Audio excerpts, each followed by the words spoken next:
नमस्कार प्रिय विद्यार्थियों, नैतिक शिक्षा की इस कक्षा में आप सभी का हार्दिक स्वागत है। आज हम नैतिक शिक्षा का पाठ 5 आर्य समाज के नियम इसके बारे में पढ़ेंगे, समझेंगे और विस्तार पूर्वक इसकी जानकारी प्राप्त करेंगे। तो आर्य समाज के नियम आप सभी जानते हैं। आर्य समाज के 10 नियम हैं। इटर्नल क्वेश्चन में भी आपको आ सकता है कि आर्य समाज के कितने नियम हैं। तो आर्य समाज के जो 10 नियम हैं होते हैं, और आज हम आर्य समाज के 2 नियमों के बारे में विस्तार पूर्वक जानकारी जो है वो प्राप्त करेंगे। तो आओ शुरू करें।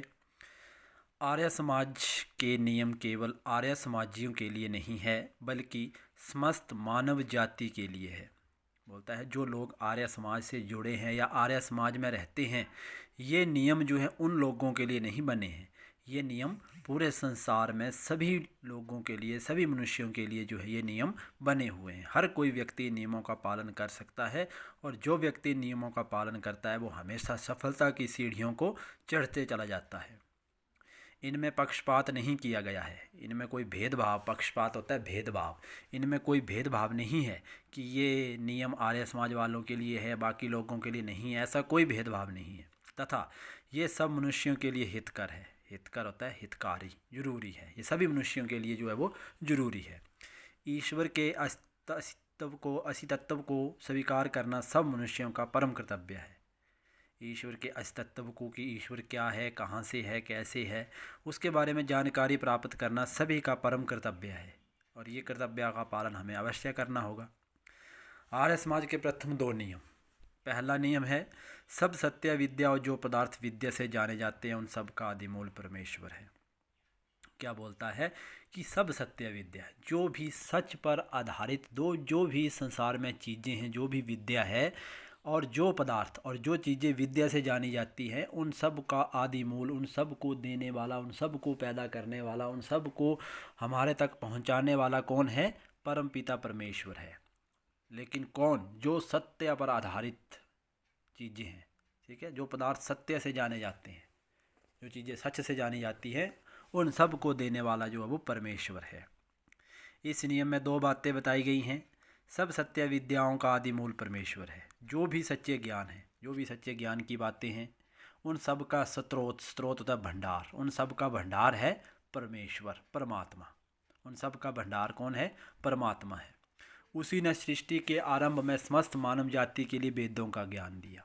आप सभी ने 3rd कक्षा में पढ़ा था, 3री कक्षा में पढ़ा था कि हमें जो सारी जानकारी, ज्ञान की बातें, जो भी हम पुस्तकें पढ़ते हैं, वो कहाँ से आई?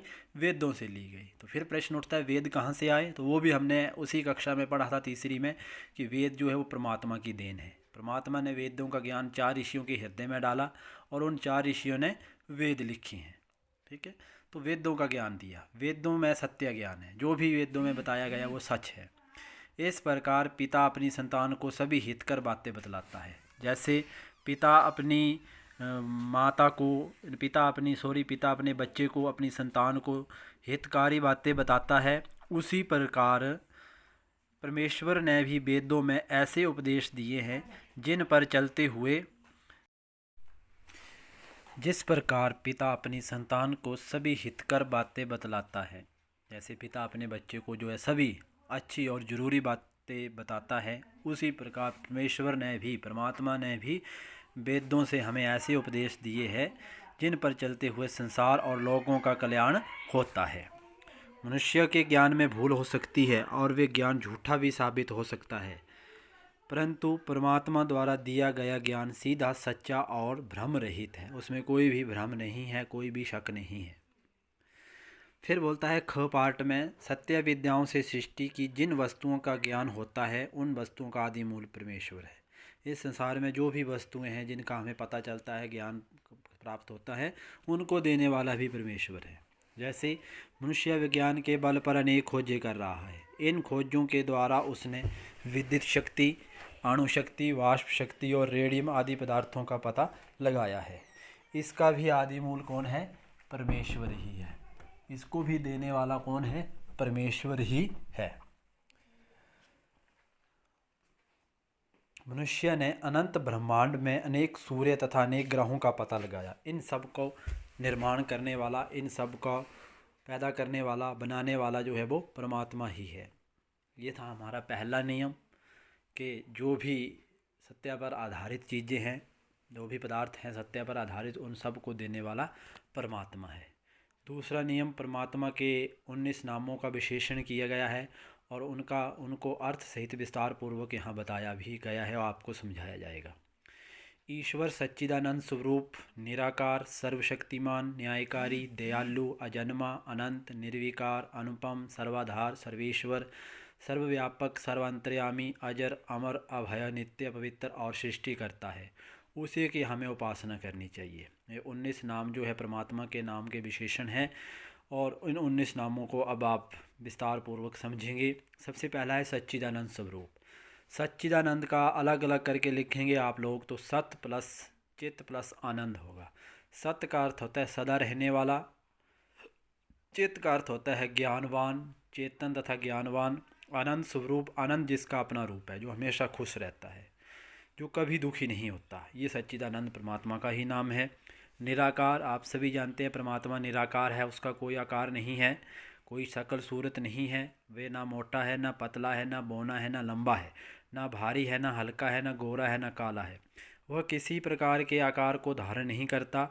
यदि उसका आकार शरीर या मूर्ति होती तो वह एक देशी हो जाता, और एक देशी सारे संसार का ईश्वर नहीं हो सकता, एक ही देश में रहता। वे एक सत्ता है, शक्ति है, चेतन है, निराकार ही कण कण में विद्यमान हो सकता है और है।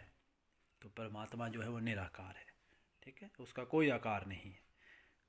कुछ लोगों का हम जो फ़ोटो में देखते हैं ये परमात्मा की शक्ल है, लेकिन ये सिर्फ अनुमान लगाया गया है। वास्तव में परमात्मा निराकार है, उसकी कोई शक्ल सूरत नहीं है। तीसरा है सर्वशक्तिमान। तो आप सभी जानते हैं परमात्मा को सृष्टि के बनाने तथा जीवों को उनके कर्मों के अनुसार न्यायपूर्वक फल देने में किसी और की सहायता की आवश्यकता नहीं है। वो सर्वशक्तिमान है, सब कुछ स्वयं करता है। चौथा है न्यायकारी। प्राणियों को उनके कर्मों के अनुसार फल देना ही परमात्मा का न्याय है। जो जैसा कर्म करता है उसे वैसा ही फल जो है वो परमात्मा देता है, सभी के साथ न्याय करता है। वह किसी का पक्षपात नहीं करता। पक्षपात पहले भी बताया, भेदभाव नहीं करता। गरीब हो या अमीर, ज्ञानी हो या मूर्ख, बलवान हो या निर्बल, आस्तिक हो या नास्तिक, परोपकारी हो या स्वार्थी, जो जैसा करता है वैसा ही फल पाता है। वह किसी का रियायत नहीं करता, किसी पे जो है वो रियायत नहीं करता, रहम नहीं करता। पांचवा है दयालु। परमात्मा सभी पर दया करता है, सभी से प्रेम करता है। दया और प्रेम के कारण उसने हमारे लिए एक अद्भुत सृष्टि बनाई है। दया और पक्षपात में अंतर है। पापी को छोड़ देना पक्षपात है और किसी दूसरे के प्रति अन्याय भी। किसी के दुख को देखकर सहानुभूति करने वाला दयालु कहलाता है। परमात्मा दुख के रूप में पाप का जो फल देता है वे दंड की भावना से नहीं, प्रत्युत लेकिन सुधार की भावना से कड़वी औषध के समान है, अतः वह दयालु है। परमात्मा दया करने वाला है।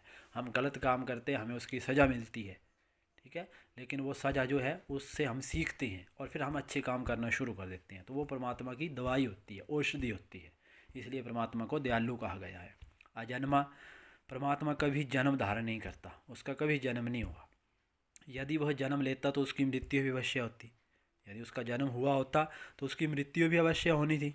ऐसा तो है नहीं। वे सदा से एक सा है, सदा रहेगा, अतः वह कभी अवतार भी नहीं लेता। हम देखते हैं ना परमात्मा ये अवतार लिया, वो अवतार लिया, ऐसा कुछ नहीं है, वो हमेशा एक सा रहता है। सातवां है अनंत। परमात्मा का अंत नहीं है, उसकी कोई सीमा नहीं है। सीमा वाले पदार्थ के सभी गुण सीमा वाले ही हुआ करते हैं। जैसे हमारी बुद्धि, हमारा बल, हमारा ज्ञान आदि सभी सीमा है, सभी को कोई अंतिम छोर है। जबकि परमात्मा अनंत भंडार है, उसका कभी अंत नहीं होगा। अनंत बलशाली है, उसकी सत्ता और व्यापकता भी अनंत है, इसलिए परमात्मा का कभी अंत नहीं होगा। निर्विकार। निर का अर्थ है बिना, विकार का अर्थ है परिवर्तन। परमात्मा सदा एक सा रहता है, उसका कोई परिवर्तन नहीं होता। निर्विकार का अर्थ है ये, ना वे बढ़ता है ना घटता है। वे सदा आनंद स्वरूप है, एक रस शुद्ध चैतन्य है। वे मनुष्य आदि के समान बच्चा बूढ़ा जवान नहीं होता। वे सुखी दुखी भी नहीं होता, वो एक सा रहता है, उसमें कोई परिवर्तन नहीं होता। अनादि। जिसका कोई आरंभ ना हो उसे अनादि कहते हैं, जिसका आरंभ ना हो। ना परमात्मा का आरंभ है ना अंत है। यदि परमात्मा का आरंभ माना जाए तो प्रश्न होगा कि उससे पहले क्या था। क्या था? परमात्मा नहीं था। यदि नहीं था तो संसार किसने बनाया, वे किसने शासन के अधीन चलता है। परमात्मा का आरंभ मानने से उसे भी बनाने वाला कोई मानना पड़ेगा। इसलिए ये माना गया है परमात्मा का आरंभ ही नहीं है, ना उसका अंत है। 10 है अनुपम, परमात्मा उपमा से रहित है, बहुत सुंदर है, उसमें उसके समान संसार में कोई नहीं है। उसके समान सर्वज्ञ सर्वशक्तिमान ब्रह्म रहित विद्याओं का असीम भंडार और सर्वव्यापक कोई नहीं है। सभी जगह मौजूद कोई नहीं रहता, परमात्मा हर जगह मौजूद रहता है। उसकी उपमा संसार में किसी से नहीं की जा सकती। सर्वाधार 11, संसार के सभी पदार्थों का सहारा परमात्मा है। सूर्य, चंद्र, भूमि ये सभी परमात्मा के नियम के अनुसार चलते हैं। सूर्य में प्रकाश, चंद्रमा में शीतलता, जल में तरलता, ये सभी कुछ परमात्मा पर आधारित है। ये परमात्मा ने नियम बनाए हैं और परमात्मा के नियम के अनुसार ये सारी चीज़ें चलती हैं। ऐसा तो नहीं होता कि चंद्रमा जब उसका समय होता है तो सूर्य निकला है, सूर्य की जगह रात हो रही है, ऐसा नहीं है। परमात्मा के नियम के विपरीत कोई नहीं चलता। जो परमात्मा ने नियम बनाए हैं, ये जो है सूर्य, चंद्रमा आदि सभी उसी के अनुसार कार्य करते हैं। तो हमें भी, हमारे लिए जो नियम बने हैं, हम भी उन नियमों के अनुसार चलेंगे तो हमें भी कोई परेशानी, कोई भी हमें दुख नहीं होगा। लेकिन जब हम नियम से परे चले जाते हैं तो दुख, बीमारियां, परेशानियां सब कुछ आ जाता है। इसलिए हमें नियम के अनुसार हर काम करना चाहिए। नियम के अनुसार आप खाना खाएंगे, सोने के समय सो जाएंगे, पढ़ने के समय पढ़ेंगे, सब कुछ ठीक रहेगा। लेकिन आप नियम के विपरीत चले गए, खाना खाने के समय पढ़ने लगे, पढ़ने के समय सोने लगे, सोने के समय खाना खाने लगे, तो क्या होगा? उल्टा प्रभाव पड़ेगा। आप जो है वो क्या है, आपका बुद्धि जो है वो भ्रष्ट हो जाएगी। ठीक है, आपका दिमाग उल्टा चलेगा, फिर आपको कुछ भी समझ नहीं आएगा। इसलिए नियम के अनुसार हर काम करना है। 12 है सर्वेश्वर, सबके ऊपर शासन करने वाला होने से परमात्मा सर्वेश्वर है। सूर्य उसके शासन में कार्य करता है।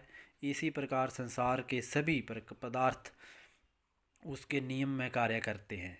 कोई भी उसकी आज्ञाओं की अवहेलना नहीं करता। सभी लोकांतर परमात्मा की आज्ञा से अपनी परिधि के में घूमते हैं। सभी ऋतुएं समय पर आती है, समय पर रात और दिन आते हैं और जाते हैं। तो ये नियम परमात्मा ने बनाए हैं। सबसे ऊपर है परमात्मा, तो उसी की आज्ञा का सभी पालन करते हैं। अगला है 13 सर्वव्यापक, परमात्मा संसार के कण कण में विराजमान है। वे ना तो कैलाशवासी है और न समुद्र में सोने वाला है। वह केवल मंदिर, मस्जिद और गिरजा में भी नहीं रहता, अपितु सभी स्थानों में विद्यमान है। वे निराकार है, सर्वव्यापक है।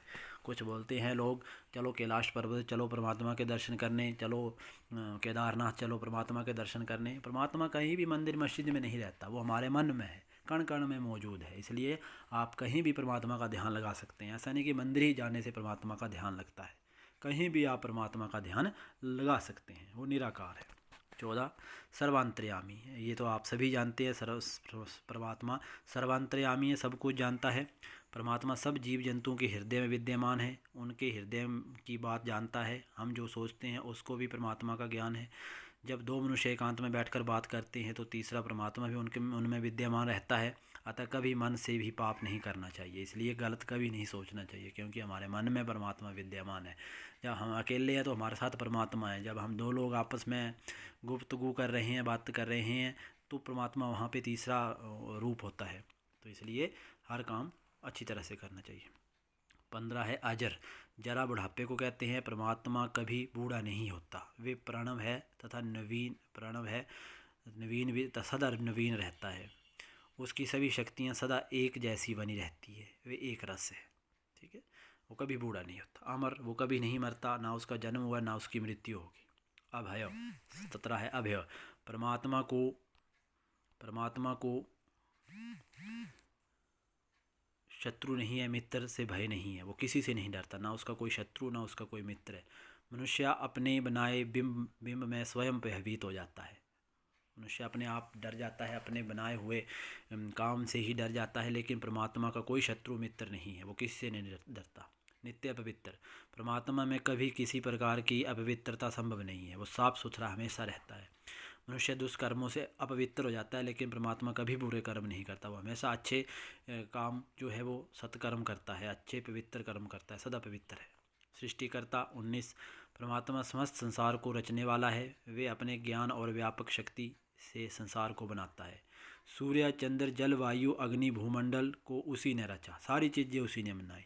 जैसे आत्मा शरीर का संचालन करती है, संचालन होता है चलाना, चलाती है, इसी प्रकार परमात्मा ब्रह्मांड को चलाता है, कण कण में निवास करता है, पूरी सृष्टि को चला रहा है।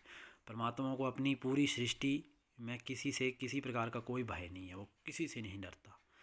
इसलिए इन गुणों से युक्त केवल परमात्मा की ही उपासना करनी चाहिए। हम सबको उसकी ही उपासना करनी चाहिए, किसी देवी देवता आदि की नहीं। हमें परमात्मा का निज नाम ओम है, ओम का उच्चारण करना चाहिए और हमेशा परमात्मा की उपासना करनी चाहिए, क्योंकि परमात्मा सर्वगुण संपन्न है। सब कुछ वो सब गुण जो है उसके अंदर विद्यमान है। इसलिए परमात्मा की जो उपासना करता है वो परमात्मा के अच्छे गुण उसके अंदर भी आने लगते हैं और वो व्यक्ति भी अच्छा बन जाता है। इसलिए हमें कभी भी बुरे काम नहीं करने चाहिए, हमेशा अच्छे काम करने चाहिए और परमात्मा का ध्यान जो है वो लगाना चाहिए। आप सभी जानते हैं परमात्मा कहीं मंदिर मस्जिद में नहीं होता, वो हमारे मन में विद्यमान है, हर एक जगह मौजूद है। इसलिए हम कहीं भी परमात्मा का ध्यान जो वो लगा सकते हैं। तो ये था हमारा पाठ 5, जिसको हमने पढ़ा, समझा और परमात्मा के बारे में जानकारी प्राप्त की। तो आज हमारा विषय यहीं पे समाप्त होता है। कल हम इसके प्रश्नोत्तरों को करेंगे। तो आप सभी का दिन मंगलमय हो। धन्यवाद।